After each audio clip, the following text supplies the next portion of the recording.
Welcome to Get Wed, a podcast to plan your wedding by. I'm Katie. And I'm Kerry. And we're both here as professional photographers and brides-to-be to help you plan your big day. Each week we'll discuss a topic that you'll encounter along your wedding planning journey. And with the help of fellow industry experts, we'll navigate this crazy wedding world together. Hi everyone, welcome to episode 9 of Get Wed. This week we are joined by Lauren from MiliMili Bridal and obviously Katie, who's over there. Hello everyone. This is a conversation that our listeners have been waiting to hear from us for ages, so we're really excited to start talking about finding your wedding dress today. So Lauren, would you like to just let us know a little bit about who you are and what you do? Yeah, of course. Hello everyone. I'm Lauren. I'm the owner of MiliMili Bridal Boutique in Colchester. We've been here 5 years now, and we're known as the shop that does dresses that are a little bit different. So we do fashion-forward, designer-led dresses, which everyone loves. So that's us, really. Perfect. So when people are starting out looking for their wedding dress, what do you advise them to do? So where do you even start? Okay, I would say do your research first, because I would maybe get a Pinterest board, something like that, and just start getting some ideas of the type of dress that you like. Because some people prefer more like princess style, others will want something more slinky, some might want vintage. So just kind of get a rough idea, because you'll find that all of our shops kind of focus on something different. So then once you kind of roughly know what you want, you can then look at the shops that you want to go to, see what they do, if that fits in with your style. That's kind of where I would start and take it from, because you don't want to go to a shop if you want, I don't know, a slinky dress, non-structured slinky, and all they do is big princess dresses, because it's just going to be a complete waste of your time. So yeah, I would kind of have a rough idea as to what kind of thing you want. Obviously, I appreciate it's hard because once you try them on, you don't always know, but most people have a vague idea. But yeah, that's where I would start. Maybe start looking through some magazines, something like that. That's definitely. There's nothing as. Sorry, go on. No, Karen, go say. Oh, I was just going to say, and I mean, with us, you're more than welcome to actually just walk into the shop. So you can actually come in and just look through the dresses. You don't need an appointment to do that. You can just go through and see what we stock. So you can actually come and see them. Well, yeah, because then you can come in. I'm not really an internet shopper. I think you need to go in and feel things and see what the quality's like and that. So yeah, I'm more than happy for people to just come in, have a look, see what's in here. Like I say, then they can actually something there they can physically see. Yeah, that's really good. That's really nice, because sometimes when you think about booking an appointment with a boutique, you're worried that you can't walk in and you have to phone in advance, be like, can I come and have a look? And it's quite a scary experience if you've never done it before. Yeah, definitely. And then you don't want to waste their time either. Like if you do go in and you've booked an appointment and you don't see anything and you're like, oh God, I've wasted their time. So that's quite good to come in and go, yeah, this is the right shop, and then go forward. This is it. Because you find, I mean, especially in Colchester where there is a lot of shops, you'll find that the reason we all work is because we've all got a different thing that we focus on. We've got a different style that we go for. So it's just finding the shop that's right for you, really. Yeah. Perfect. And I noticed that work because I obviously had my appointment with you. Not that I've actually got anywhere near buying a dress or sorting it out yet. I'll tell you off now. Yeah, you can. But the reason why I ended up booking my appointment with you is because at the time I was really obsessed with all the Eliza Jane Howell dresses. Yeah. And you were the only one in Colchester that stocked them. So I came to you and tried them on and realised that actually they didn't suit me at all. So they did. Well, it's just completely different from what I had expected, I think. But that's the whole thing, isn't it? Trying it on and then realising that actually what you think you like is probably not what you do like.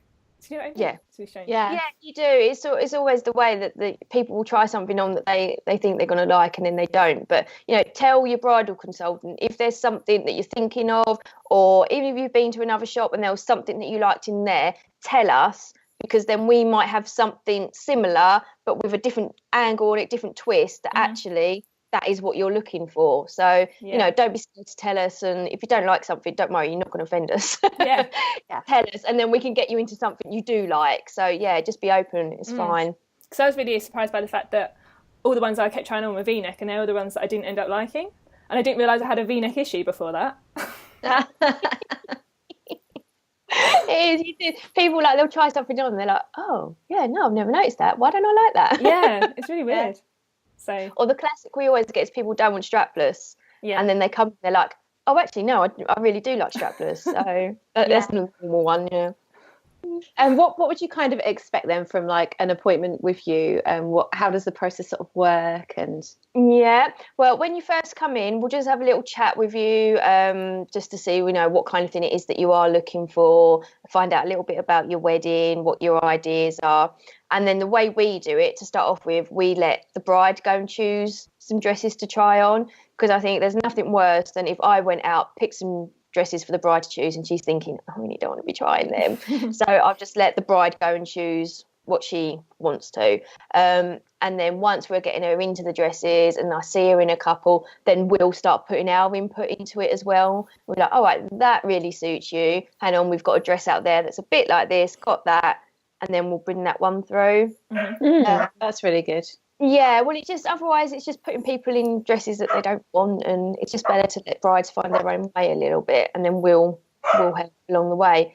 We allow 1.5 hours for appointments. We find that generally gives people enough time to try on a good number of dresses, not too many, because you will find if you try on too many, you'll get dress blind and it will all just go into one big ivory blur and you can't remember what you've tried, what you haven't. Yeah. It's a very fine line to trying on enough so that you've tried on enough different styles, but trying on too many that you just can't then overwhelming. Yeah, that's it. It is. And I know when we go to pick the dresses for the shop, by the end of the day my head is absolutely spinning from dresses, and you can't think what you've seen, what you haven't. So I can kind of empathise from that side of things, that you just don't want to look at too many, just try and keep it quite streamlined. But it's 1.5 hours that we generally do the appointment for, and we find that gives brides enough time to try 5 or 6 on. I know that seems like not many for 1.5 hours, but for you to get you in the dresses, pin you in, you to have like a good try on, a wander about in it, you're probably looking at about 5 or 6 dresses an appointment, which is about right. You don't want to do any more than that. But like I say, you will be dress blind. But you get a glass of bubbly as well, and there's room back there for friends. Although a note on friends, don't bring too many. I was just about to ask you about that. Yeah. Do you get people coming with an entourage? How many? Yeah, 17. Oh, wow. 17! Oh, my word, no. Oh, dear, that's a popular person. That's like a hen do. Oh, I mean, the problem is where do you sit 17 people? Oh, yeah. You've got quite a large changing room, but any more than 3 and you're starting to block mirrors and the bride's a little bit in the corner. So, that was the first hurdle. And that's a lot of opinions as well, isn't it? Oh, this is it. You've got, I don't know, just if someone likes, I don't know, say big dresses, you like slim dresses, the person who likes big dresses is automatically going to like the big ones you put on. So you have their opinion saying yes to the big dresses but no to the slinkies. Yeah. And it's very confusing, and it gets very loud as well, and you can't concentrate. And so keep it to a minimum, I would. What would you say, like 1 or 2 at a push? Yeah, that would be perfect. Yeah. Ideally, 1. You just need 1 person. It's normally mums we find people bring, which is because it's like a nice mum-daughter thing to do, isn't it? Yeah. But, not everyone wants to bring their mum. That's absolutely fine. But, bring 1 person that is going to be honest with you but respect your views as well. Yeah. Yeah. At the end of the day, it's your dress. That's the thing. And your wedding dress is the dress that makes you feel most confident. You want to be the most confident version of you. So that's not a set style. That's not a set. I think everyone has this perception of what a wedding dress should look like. But at the end of the day, it's what makes you feel your best. So you just got to remember that when you're shopping, and have a friend or relative that's going to go along with that with you. Do you notice sometimes that when people have got somebody there with them, and you can tell that the bride maybe loves the dress, but the person with them really doesn't? Do you kind of try to help to deal with that sort of opinion? No. Because I know I had that slight experience with my mum, because she was a bit like, oh, I really love this or whatever, and I was like, I don't know if I do. And then the ones that I did like, she was less keen on. So it's very awkward. But sometimes I think our role is a bit of as like bride protector as well. So you could generally tell, because they hold themselves different when they're in a dress that they love. they shine, they'll smile, and they normally keep touching the dress because they're like, oh, like that. So you know when someone really genuinely does like a dress, and then it is quite heartbreaking when someone goes, oh no, I don't like it. So yeah, you do kind of have to, without going, no, you're wrong, she likes it. Have to find a way of going, well, hang on a sec, let's just look at this. Let's go out in the natural light. Sometimes, because when we go behind the curtain with a bride, they can pull it on and they'll be like, oh, I love it. So we'll try and kind of, before the bride comes out of the curtain, we might say, oh, she really loves this one, just to kind of be like, look, she loves this. Don't shoot this down. This might be the one, so please don't be horrible. Some mums and friends can be quite brutal. Yeah, I bet. But yeah, sometimes we've had like girls come back behind the curtain and they're absolutely devastated that people didn't like the dress. A little hug behind the curtain and be like, no, we liked it, it's fine. Oh, that's horrible. Who did you take with you when you tried on your dress? My sister. You took your sister. Oh, sorry. That's right. Both of you are quite interested. No, go on. So you took your sister, did you? Yes, mine was my sister. Yeah. Was that before you had the shop? Oh yeah. I've been 11 years that I've been married now. Yes. Wow. So that's quite nice as well. So you know completely how it feels from before you kind of did this. I don't know. You know what I mean? So you've got a completely fresh aspect as well of how you handled it. So that's quite nice. Yes. Yeah, no, I took my best friend, so because we have the same sort of taste as well. I thought that was quite good, so I kind of knew she told me the truth and that she likes the kind of stuff I like too, so I knew we'd kind of be on the same page, I think. So yeah, that's a good way of choosing, like making sure the person you're choosing is into the same sort of stuff as you.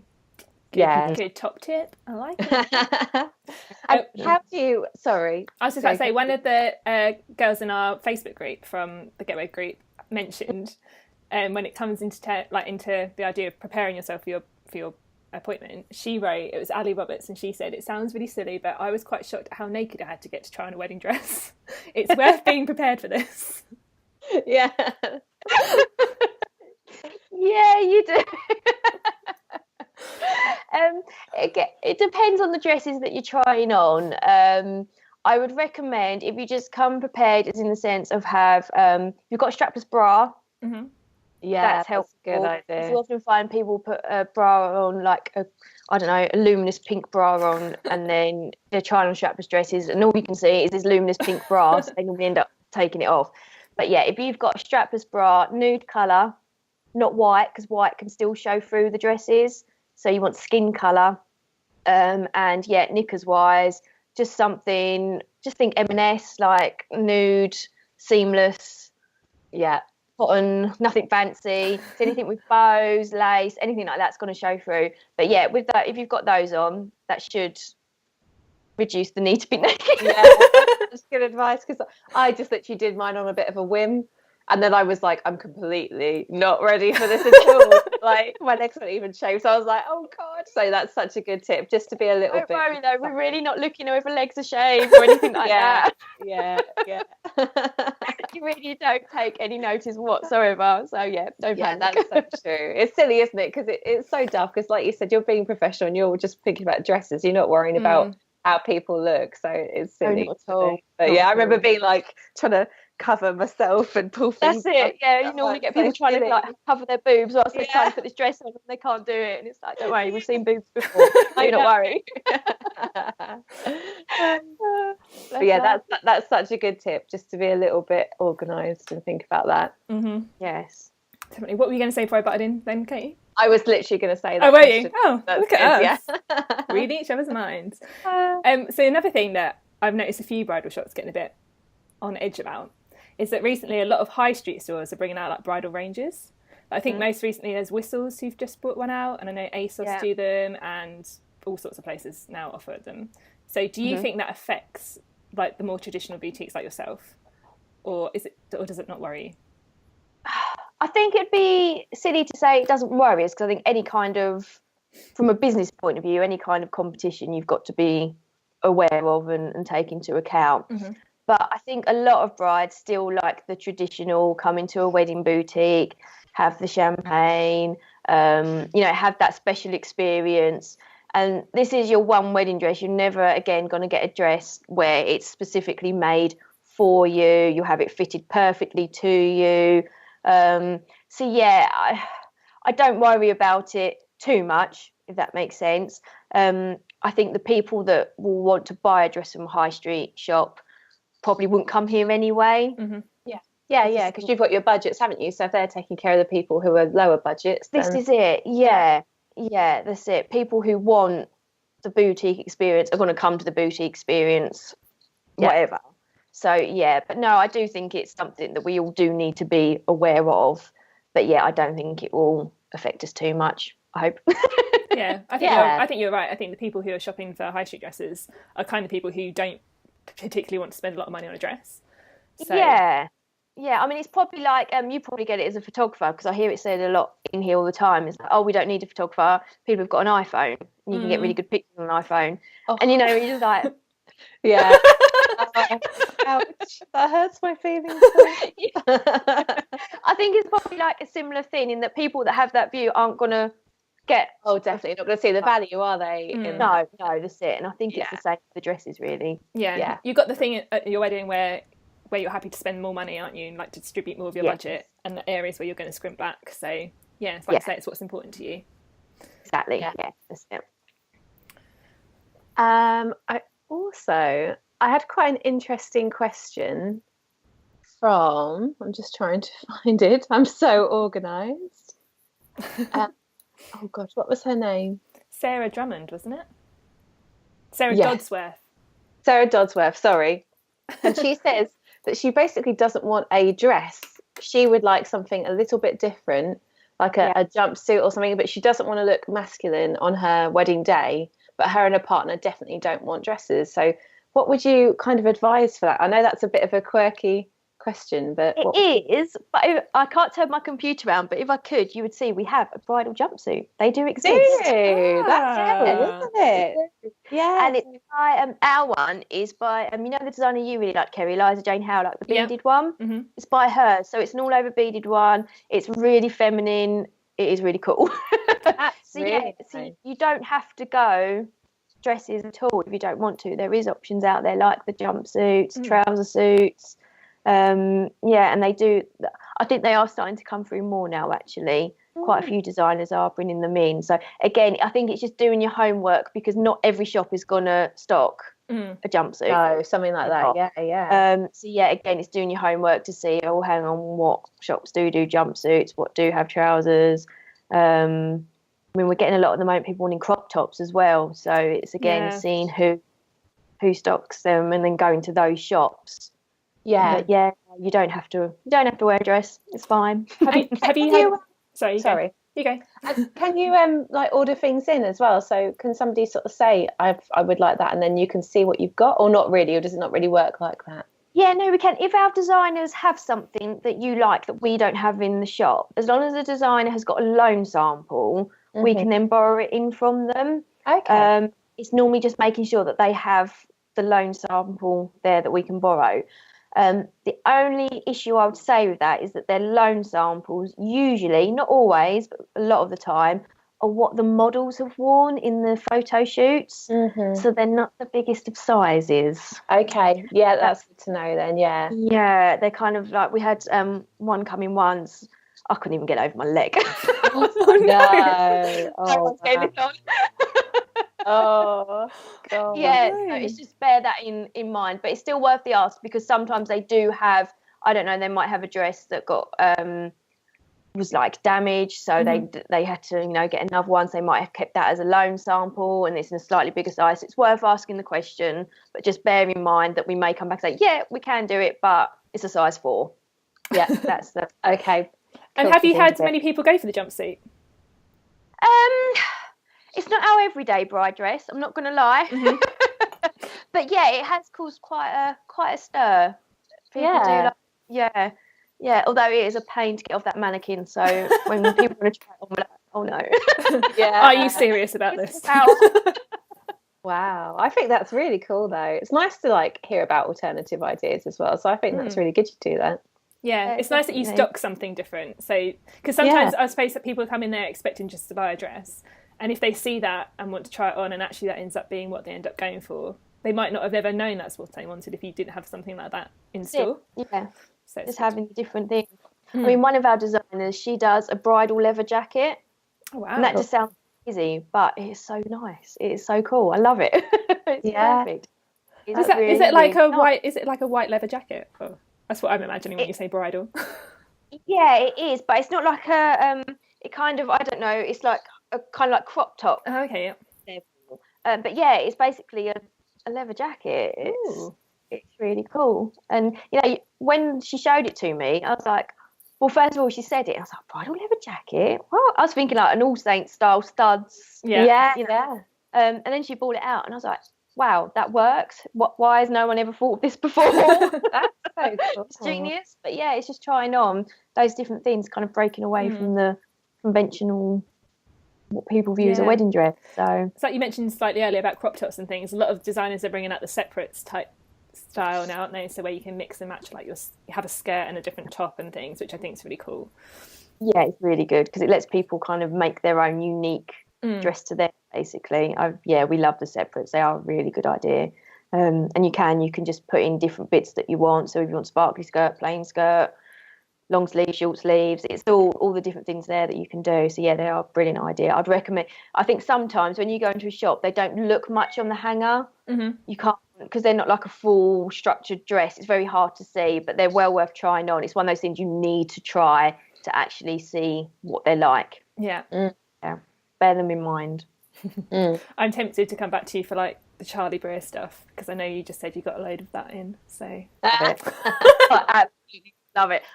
If you ever ask me, I'd say I'm a real big dramatic dress kind of girl, but these have come in and I'm just like, no, I don't know now. Oh, really? Yeah. And she's the one that does the leather jacket. All right. Oh, cool. So it's just, yeah, she's real kind of, it's bridal, but with an edge. It's just, and she does like a rose gold leather belt. Ooh, and again, you're just like, why has no one thought of this before? That's genius. Yeah, that's so cool. Do you ever find yourself like just wanting to shut the shop up and just dress up yourself like constantly? Sometimes you will catch us out. If there's two of us in here and we're like, got a spare 10 minutes, like, just try one on. But then someone always walks in and we're like, hey, That's so funny. So going back to what you were saying about sizing and stuff, can you explain a bit about how sizing in the shop works, like what's kind of sizing stock you carry and how it works in terms of alterations and having to pin people in and things? Yeah, I think sizing is the biggest kind of I suppose issue that I think faces, when people go bridal shopping. The first thing to remember is bridal sizing is not the same as high street sizing. So say, I don't know, you were a 12 in Topshop. Do not panic if you come in here and we say you need a 16. Just ignore that number, because what a bridal size chart is totally different from a high street size chart. So don't panic, okay? The samples that we carry in store go from a size 10 to 18. We try and mirror what a high street shop would carry, kind of like that size-wise. It is a bit potluck as to what dress you choose, as to what size it is, because we can only carry each sample in one size. So we're just trying to get that dress sample to fit as many people as possible, which is difficult because everyone is completely different size. So don't panic when you come in and think, it's not gonna fit, it's gonna be too big. If it's too big, we'll pin it. If it's too small, as long as we can get it onto you, we can pull it back, we can pull it into place, so we can give you the idea of what it will look like, as close as what we can. But with the wedding dresses, when we order them, we do your measurements. Depending on the designer, depends as to what set of measurements we take. But as 99% of the time, it will be bust, waist and hips. So we'll get those measurements. Then we'll go to the designer's size chart and see which one you're closest to. And then that's the one that we order. So you'll normally find most people will come out across different sizes on their measurements. So you might have someone that goes 12, 14, 16 in that order on their measurements. So what you'd have to do is you go for the 16 because you need the biggest measurement to be catered for, and then that's we'll take it in at the top half to make the top fit. So don't panic. You hear it quite a bit with like people going, oh, this shop ordered me the wrong size because it came in and it's really big. It's not. It's just because they've had to go by that one biggest measurement to then get it to, then we can fit it elsewhere.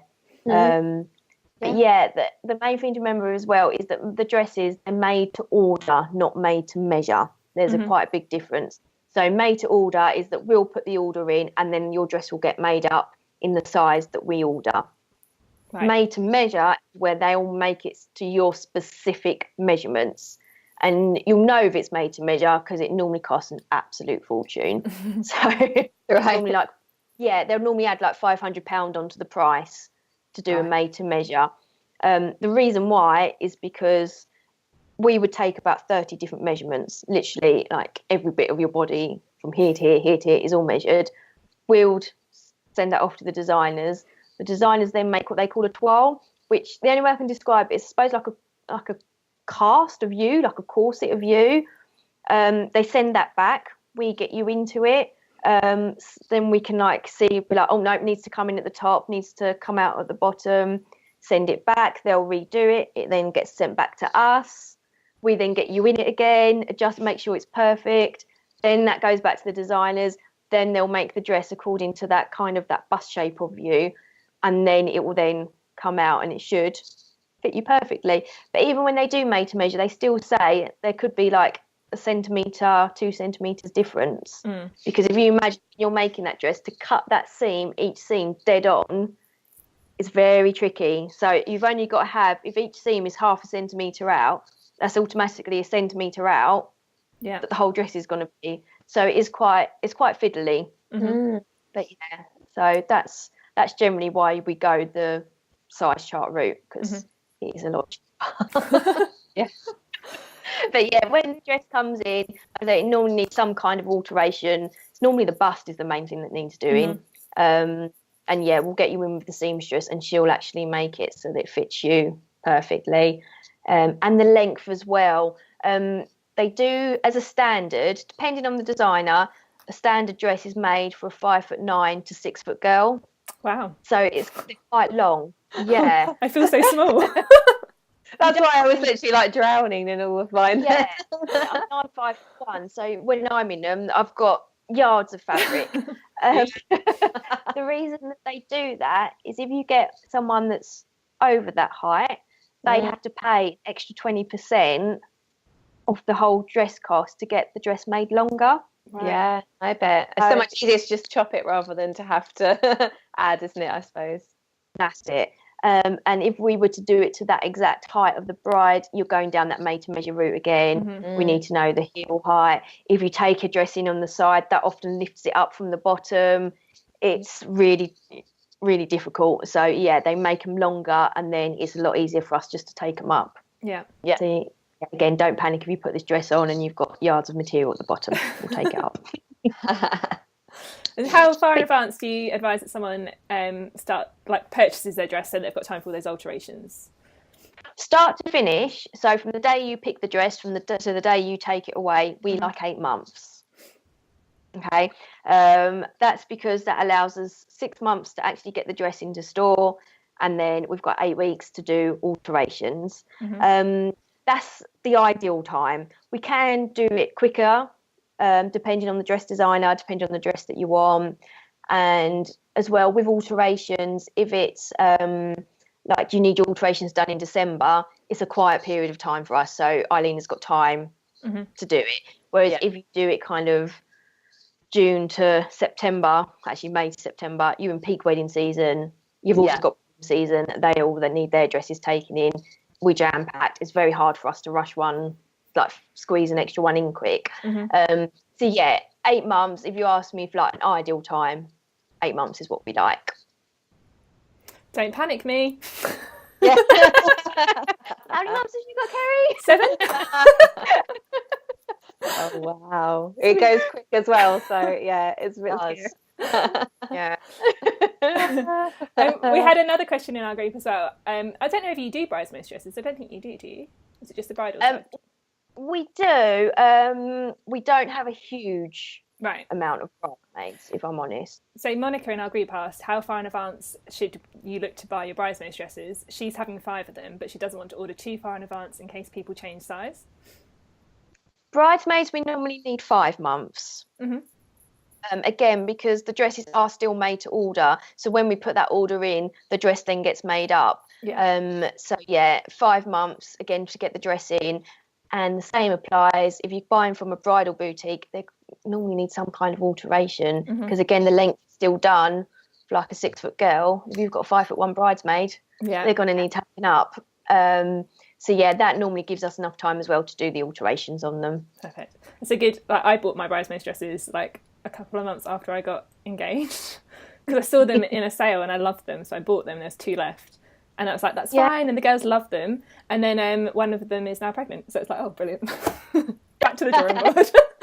Will she still be pregnant at the wedding? Well, no, she would have had the baby.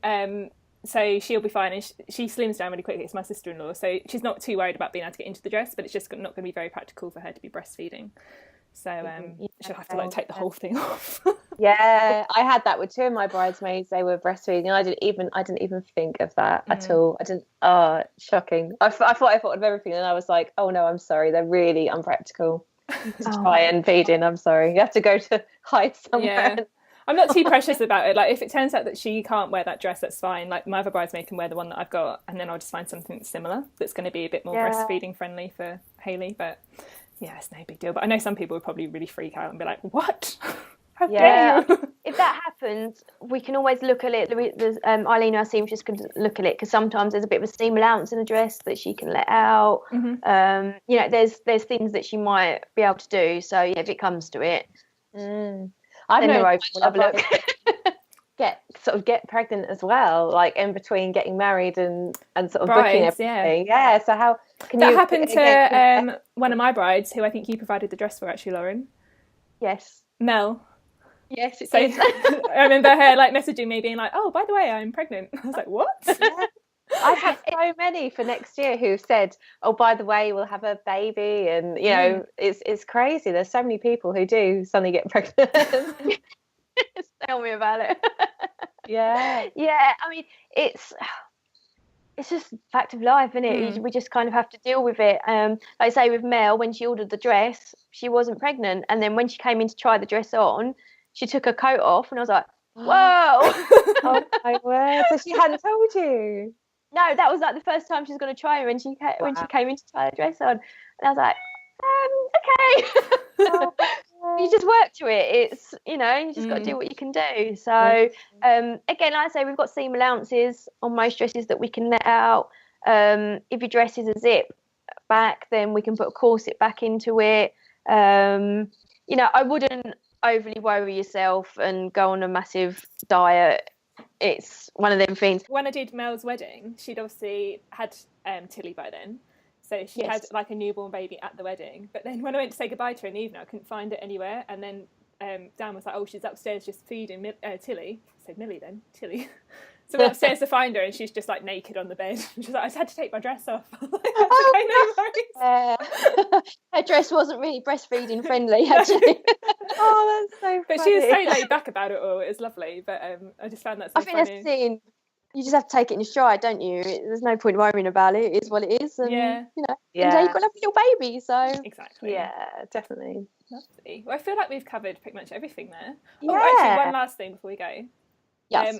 Do you... veils? Yes. Do people still... do you still sell lots of veils? Do people wear them? Yes. I don't think I'm going to wear one. And I was wondering whether it was whether I was weird. No, some people just don't like them. No, we still do a lot of them. I tell you what, we don't do so much anymore. Most people don't have them over their face. Our most popular veils are all one tier, so it hasn't even got the layer that can go over your face. They're just more like a decoration piece at the back. But yeah, we still do lots of veils, and you can get so many different ones now, all the different like decorations. And our veil designer, she's just done a new one, and it's all like rose gold sparkles. I can't really describe it. It looks like glitter at the bottom, but like a thick line of it. It's really cool. Nice. But yeah, so they do lots of different things, and we can normally get made up whatever you want for them. So, but yeah, no, it's completely up to you though. Not everyone wears one. Do you feel like they're more the traditional kind of church wedding idea with a veil? Or do you think you can just wear a veil for anything, really? Yeah, anything. We have loads of brides wearing them on like all different places, and all different styles of dress. Like a lot of people with like the Eliza Jane Howe dresses. A lot of people think a veil wouldn't go with that because they're very beaded, Gatsby, 1920s style, that kind of thing. But yeah, a veil goes lovely with them. Again, with just if you have one just at the back of your head, long, plain, it looks beautiful with them. So yeah, try it, see how you feel. But not everyone likes having something hanging on the head. They're just like, it just annoys them. So yeah. Yeah. I think it's one of those things when you think about going shopping for your wedding dress, you do imagine that you're going to have the veil and everything. And so many times on the wedding day, I see people just getting really fed up with them because they're always having something attached to their head, and then it gets caught in the wind. And it's all those things you don't think about, isn't it, when you're trying on a dress? Dad, isn't it, who like yanks it? Yeah, like, yanks it. That's it. And I'm always like, go behind. Like, all day, it's like, so many people do get really hurt by it. You just kind of see the bride go. Well, I think most people, you could probably tell me better than this actually, take it off after the photos. They like them on for the photos. Then once that's done, they just whip them off. It's usually off by the time they're sat down for the meal. Like it's gone. Yeah. Yeah. Especially if it's a long one. Like you say, people are treading on it and you're walking along and like, whoa. Yeah. So, yeah. Sorry, I was going to say, is it true that it was originally to cover up smallpox scars? Is that what veils were for? Oh, I thought it said that... I think there's loads of different. I don't know if it's like an old wives' tale or. Yeah, because I always thought that it was so.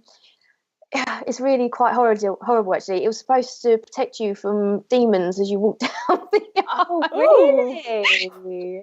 I didn't know that one. Spirits. Yeah. Oh, wow. I think there's a lot of things in wedding, like most wedding things, have got some kind of weird. Oh, they have them. Yeah, like your wedding ring. Apparently, that's the only finger that's got a vein that runs directly to your heart. Yeah, I like that. That's sweet. That's a nice one. We read one about what was it? Burying a sausage in the garden. If you want a good one. If it looks like it's going to rain on your wedding day, you're supposed to bury a sausage in the garden. Yeah. Okay. I know. It's like, who thinks of these? I'll let you try that one out, Kerry. See what happens. Kerry will be burying sausages everywhere. Tag will be digging them up. Yeah. Digging them up. Oh dear. Sorry, I went on for a complete tangent then, but yeah. I just thought of one more thing. I will let you go in a moment.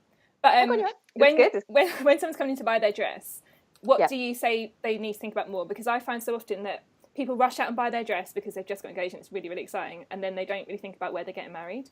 And do you think that do you think that's something you should maybe tell us a bit more about? Because I know so often people go for like big like dresses and they're on a farmyard and then they've got mud everywhere. Yeah, that's such a good point. To be fair, I think it's a real personal. It's down to the person. For some people, it'll be a real like big thing as to whether their dress fits their venue, whereas for others, they want that dress, they don't care about everything else, it will fit in around their dress. Classic example of that is if you're going abroad, because a lot of people think you've got to have a slim dress going abroad, but we've done quite a lot of big dresses for abroad. People want that big dress, they're gonna wear it.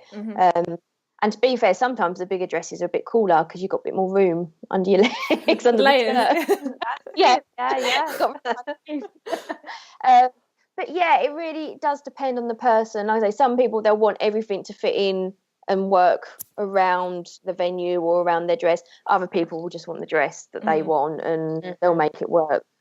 Like you say, then they'll have a big dress on the farmyard and, they get mad on it, then so be it. But yeah, I think the dress is probably one of the first things that people do. I find it normally does go venue dress. There's to be the two things. Venue, because then you've got a date that you're working to. Dress, because then like your flowers, your bridesmaids, what your groom is wearing, that seems to all fit in around your dress. So it's that normally seems to be the second thing I think that people do. Plus it's fun. It's like a nice, exciting, like fun thing to do, isn't it? So you don't ever get to go wedding dress shopping, really, do you, until that actual time? Yeah, it's really special, isn't it? Yeah, definitely. Perfect. Well, I feel like we've covered everything now. I've not got any more random questions popping into my head, so it's all good. No, that's good. Okay for you. Yeah, I think so. It's been really in-depth and helpful. So thank you so much for taking time to come and speak to us. That's all right. Enjoyed it. Good. I'm glad. It wasn't as scary as you thought it's going to be. Look at my face. So just before we go, do you just want to let everyone know again who you are, where they can find you, like online and everything, and then we'll say goodbye to you. Yeah, of course. So we're MiliMili Bridal Boutique, which is in Colchester Town Centre, down to Isaac's Walk. So if you know where Karen Millen or the Purple Dog pub is, which most people do, we're just up from there. Our website is www.milimili.co.uk, and you've got all our contact details on there. Perfect. Lovely. Thank you. All right. And so thanks for joining us, and we'll see you soon. See you later. Bye. Thank you. Bye. Thanks for listening to Get Wed. We hope you enjoyed us babbling on. And if you did, we'd love for you to let us know. Head to getwedpodcast.co.uk, hit review and leave your comments. We hope to see you next time.